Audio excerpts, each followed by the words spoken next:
안녕하십니까?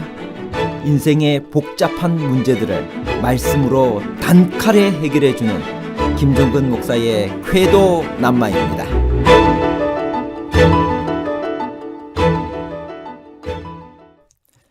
세계 최초 샴 쌍둥이 분리수술에 성공한 신경외과 출신인 벤 카스는 현재 미국 주택장관으로 일하고 있으며 제7일 안식일 예수 재림교인입니다. 보건복지부 장관 톰 프라이스는 장로교인입니다. 미국 연합감리교회 교인인 제프 세션스는 법무부 장관으로 일하고 있습니다. 그렇다면 개인 신분으로 기독교인도 정치에 참여해도 되나요? 아니면 개인은 정치에 참여해도 무방하지만 교회는 정치에 일절 관여하지 말아야 하나요? 교회가 정치의 영향력을 발휘해도 될까요? 아니면 교회는 어떤 경우에도 정치에 일절 관여하지 말아야 할까요? 교회의 정치 참여와 정교 분리에 관한 복잡한 문제를 하나님 말씀의 가르침으로 명쾌하게 해결해 드리겠습니다. 정치와 교회의 정치, 정교 분리에 관한 용어를 명확히 정리해 보겠습니다. 첫 번째, 정치란. 정치는 공직자 혹은 공직자가 되고 싶은 사람들의 활동 및 정당과 정부의 후보를 배출하고 싶은 다른 조직의 활동을 포함하여 정부와 관련된 활동을 지칭합니다. 이것은 투표 및 공직선거와 관련된 다른 형태의 시민 참여를 포함합니다. 두 번째, 교회의 정치 참여란 무엇일까요? 민주국가는 자유주의와 상대주의라는 사상적 토대 위에 세워진 제도이기 때문에 통치자를 신권화시키거나 절대적 권력을 구사해서는 안 됩니다. 그러나 세속 국가의 권력자는 권력을 극한까지 행사하려는 경향이 있습니다. 반면에 교회는 오직 그리스도의 가르침에만 절대적 가치를 두고 있습니다. 세 번째, 정교 분리란 무엇일까요? 종교가 정치로부터 자유로워야 하며 신앙 문제에 대해 국가가 무력으로 종교에 개입하는 것은 잘못된 것이며 교회와 정치는 완전히 분리되어야 한다는 것이 정교 분리입니다. 예수님은 국가의 정치에 개입하셨나요? 예수님은 당대 꼴지워진 정치 형태와 체제 안에서 복음 전도 활동에 전력하셨습니다. 자기 제자들 가운데는 당시 급진적 폭력 운동가인 열심당원도 포함되어 있었지만 그들의 폭력 활동을 옹호하거나 지지하지 않으셨습니다. 그는 국가의 합법적 기능을 시인하셨습니다. 이것은 국가의 질서 유지권, 징세권, 화폐 제도를 인정하신 것으로 나타나 있습니다. 가이사의 징세권 인정에 관한 가르침에는 시민정부의 타당성, 훌륭한 시민이 되어야 하는 그리스도인의 자세, 시민정부에 순복하고 그 권위를 지지해야 하는 점이 담겨져 있다고 보았습니다. 그 이유는 국가 보호와 혜택을 받고 있기 때문입니다. 가이사의 것은 가이사에게 이렇게 바치라 해서 바치다는 말에는 의무성 개념이 담겨 있습니다. 당시 로마 정부의 통치자들은 친절하고 자애로운 통치를 하지 않았습니다. 시대의 소망 509페이지에 보면 예수께서 사시던 그 당시의 정부는 부패하고 강압적이었다.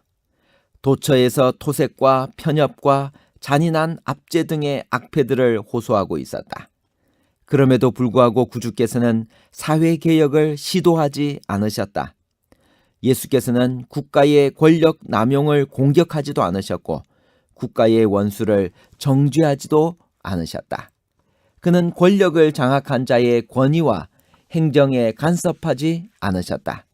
우리의 모본 되신 예수께서는 세속적인 정치를 멀리 하셨다. 사도 바울은 국가에 관해 어떻게 가르치고 있나요? 로마서 13장 1절. 각 사람은 위에 있는 권세들에게 복종하라. 권세는 하나님으로부터 나지 않음이 없나니 모든 권세는 다 하나님께서 정하신 바라. 바울은 정부에 순복해야 할 이유를 다음과 같이 제시하고 있습니다. 정부의 권위가 하나님으로부터 나온다라고 로마서 13장 1절에 말씀하셨습니다. 바울은 정부에 순복하는 것 외에 위정자를 위하여 기도하라고도 디모데전서 2장 1절에서 3절에 말씀하셨습니다. 시민 불복종 문제에 관해 성서적 바른 가르침은 무엇일까요? 그리스도인과 정치 및 사회 변혁 문제에 관하여 혁명, 재평가, 개혁, 중생의 4가지 상이한 입장이 있습니다. 혁명은 폭력과 강압으로 사회의 급격한 변화를 기도하는 입장으로 시위, 보이콧, 단체적 항의, 정권 퇴진 운동 등의 방법을 구사하여 사회 구조와 정치 제도를 전복하는 데 목적을 둡니다. 재평가는 도덕적 규범에 입각하여 사회생활 및 구조를 비평적으로 재평가하는 태도를 취합니다. 이 입장에서는 참과 도덕성의 개조의 보편적 필요성이나 급박성을 강조합니다. 개혁은 낙관적 입장에서 사회의 빗나간 재반 문제에 대하여 점진적이고도 일반적인 개선과 교정을 추구합니다. 이를 위하여 사회복지 확장, 범죄 퇴치를 위한 법제도 개선 및 입법적 제재로 부패한 정부를 교정코자 합니다. 중생은 제도에 앞서 개인의 변화가 제도의 변화로 이어지게 한다는 온건한 방식으로 사회 변화를 추구하는 전통적인 그리스도교 입장입니다. 이 입장에서는 한편으로는 급진적, 혁명적 방법을 배격하고 다른 한편으로는 개혁과 부분적으로 온건한 재평가 방법을 지지합니다. 대총회는 구소련의 문제점들을 건실한 시각에서 지적하고 발표하는 형태를 취하였습니다.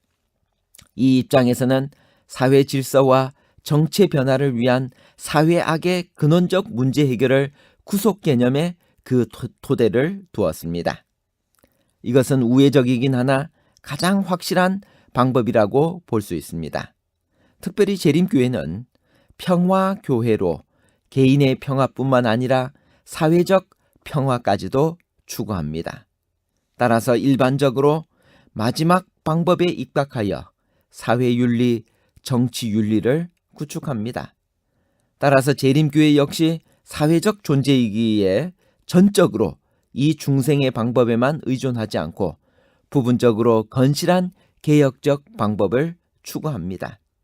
그래서 역사적으로 노예제도 폐지, 알코올 음료 배척운동, 공립학교에서 진화론만 가르치는 것을 반대했고 일요일법 제정 제도를 반대하고 강제적인 노조 가입 등을 반대하여 왔습니다.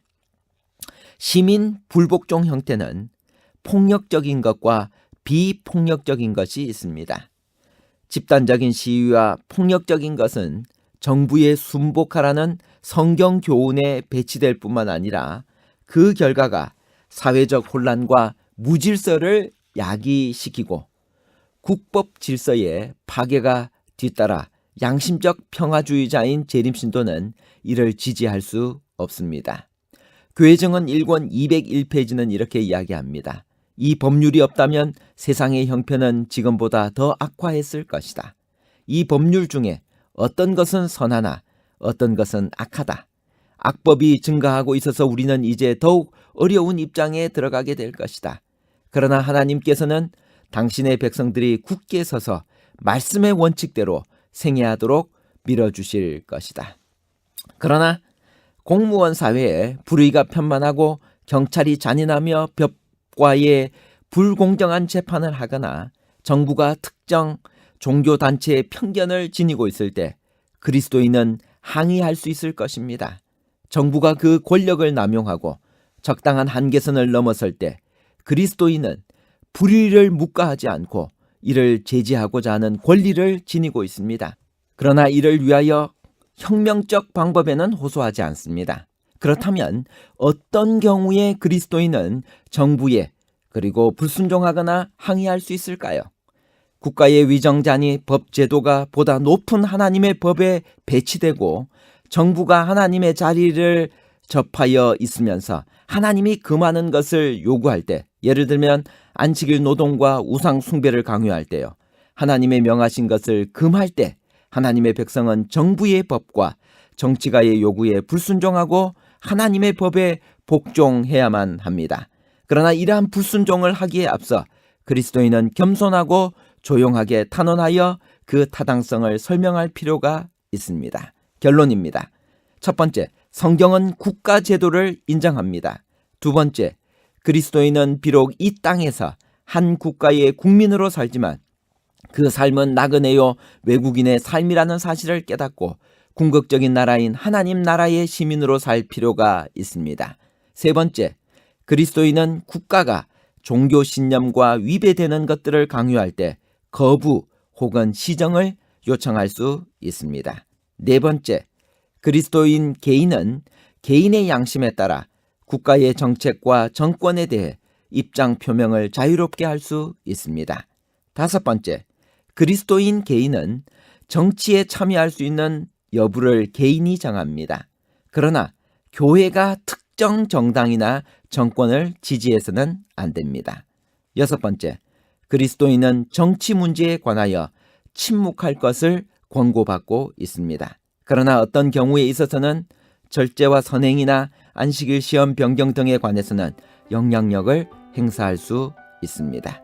마가복음 12장 17절, 이에 예수께서 가라사대 가이사의 것은 가이사에게 하나님의 것은 하나님께 바치라. 감사합니다.